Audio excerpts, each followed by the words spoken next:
Good morning, everyone, and welcome back to this week's episode of Fresh Future Friday. My name is Tamazha. I am the store manager at Fresh Future Farm in North Charleston, South Carolina, and today we're going to be talking about hurricane season in the age of COVID-19. So, first, I want to remind you all that we do have our next online learning experience coming up this coming Tuesday, July 28th, and it's going to be from 7 to 8:30 via Zoom, and we're going to be talking about Black food justice pioneers. So if you're interested, the link to register will be in our bio, and you can register there. You can even donate a class if you're unable to attend this one, and we're going to be covering some huge names in the food justice industry and folks who have paved the way for our work today. By the way, access need, I do have notes here, so if I keep looking down, that is what I'm looking at. And then before we get into it, I want to let you all know that if you are interested in donating to Fresh Future Farm, we have a link in our link tree. But on top of that, you can donate at Cash App or Venmo, Fresh Future Farm. It's literally our Instagram @name. Let's get into the video. So, as many of you know, June 1st started the hurricane season for 2020, and the National Oceanic and Atmospheric Administration, or NOAA, above average year or season for hurricanes, which is a little unsettling, but we're going to talk more about how to prepare for it and to make the best decision for yourself, since there is a pandemic going on and we want to stay as safe as possible. So on average, we'll have each hurricane season will have 12 named storms, 6 hurricanes, and 3 of them would be major hurricanes. But for 2020, we're looking at 13 to 19 named storms, 6 to 10 hurricanes, and 3 to 6 of them being major hurricanes. So in some of those areas, we're almost doubling the amount. I hope that's not the case, but it's definitely something that is worth us being ready for, and just getting the steps in place so that we are not as vulnerable as we currently are. I currently am. I have not began any hurricane prep, so guess I'll start today.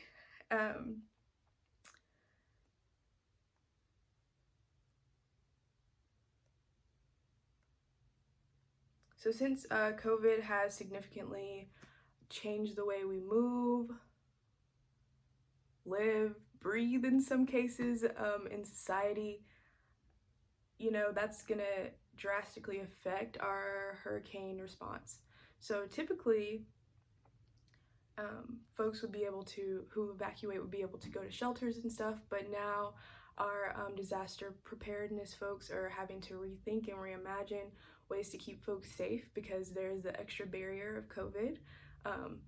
So that's not only social distancing, but making sure everyone is protected, including their employees, including having enough employees to staff, extra centers that may have to take evacuees because, now only a certain amount of people can be in a building at a time. So there's a lot of layers to this, and,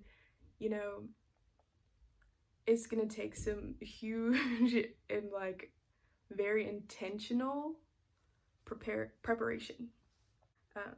I would like to put on you all's radar that we have already had 7 named storms. So typically it's 12, and we're expecting 13 to 19. We've already had 7 of them since June 1st, so that's almost 2 months. And if I'm remembering correctly, Charleston will usually see our hurricane of the year. That usually happens September, October. So obviously there's no way to know when a hurricane's gonna hit, but that's very soon, and so the sooner we get prepared, the better. So basically, this video today is gonna urge you all to start thinking about your hurricane plan if you haven't already. And I feel like the huge basis of it is deciding whether you want to evacuate or stay in shelter in place. And both of them come with pros and cons. So, evacuating. So if you do think that evacuating is best for you, I would recommend trying to stay with loved ones as opposed to going to the shelter. That way, you know, you're around more people that you can trust, and you all can plan and think about how, like, shared beliefs around hurricane season and COVID. I think that's very important.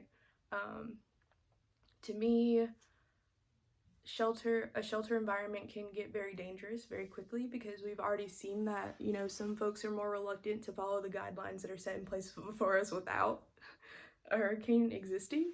So I would be a little nervous to go and see people not wearing their masks, or, you know, not trying to socially distance and things like that. So yeah, if you can, try and stay with a loved one. Obviously that's not an option for everyone.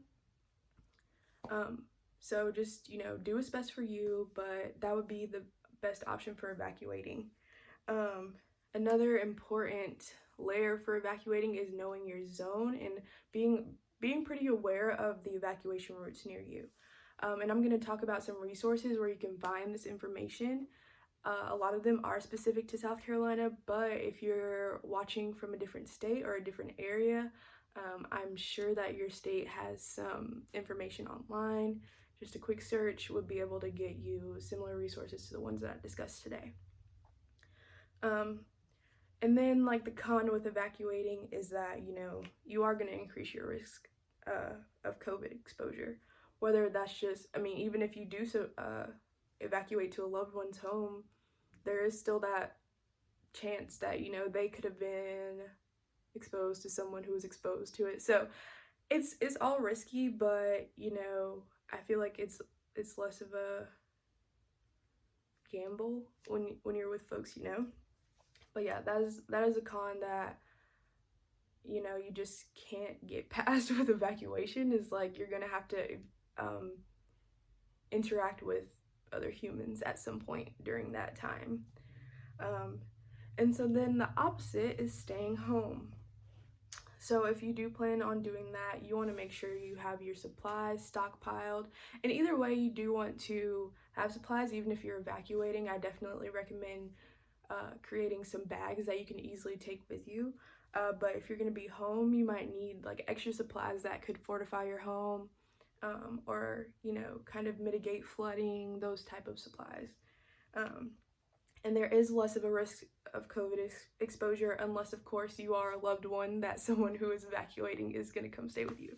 So that's the basis of your hurricane plan, and I feel like you should go ahead, talk to the members of your household, talk to folks who are close to you, and decide, what are we going to do?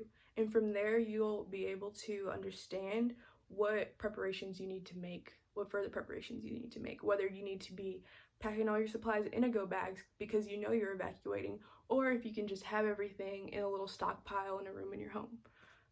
Either way, I would put it in a go bag just in case you do have to evacuate and that wasn't in your plan. That will happen. Plans don't always work out. I know that that's confusing because it's like, you know, can you really make the right decision in advance? It's just one of those things where you're gonna have to be prepared and aware that the situation is going to happen, but also know that you don't get a say in everything, and some things are not going to go to plan. I would recommend, if you haven't already started stocking up, that you do so now. And when I say stock up, I do not mean hoard. There is a difference. Hoarding supplies is taking everything that a store has, so that no one else can buy those materials, although each person equally needs those materials. Stocking up is potentially going to the store a few times in the next few weeks and grabbing one or two of each supply. That way, other folks can get them, and you're not walking out with the whole inventory for the store for just a few people.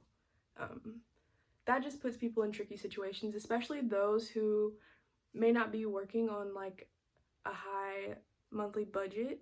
You know, they may only be able to get supplies when they can. So it would be nice if the supplies could be there when they're able to get to them. As far as what you need, a huge detailed list will be in the resources that I'm going to mention in just a second. But a few things that I think are extremely important are having 3 to 7 days worth of supply of water, food, and protective gear. So that's masks. I would even say like hand sanitizer. I know you don't wear it, but that's ultimately protecting you. So it's tricky because you're gonna have to, you know, stock up for normal life needs and COVID life needs. So it's definitely time to start if you haven't. Next, I would say specialty items. If you have infants in your family, if you have elders in your family, anyone with disabilities or medical needs, like you need to start stocking up on those specialty items that you may need, whether it be formula, diapers, etc. Flashlights are ideal, and a fan if you can. Last year I was out of power for 3 days and it was so hot. Everything else was fine, but it was just so hot. And so if you can find like a battery powered fan, or if you even have access to a generator, which is most ideal, definitely have a fan on deck. Y'all know, especially here in Charleston, it doesn't even start to cool down until November. So last year, September, it was hot. I would say a radio, just so you can stay up to date with, you know, maybe road closures, different types of things like that.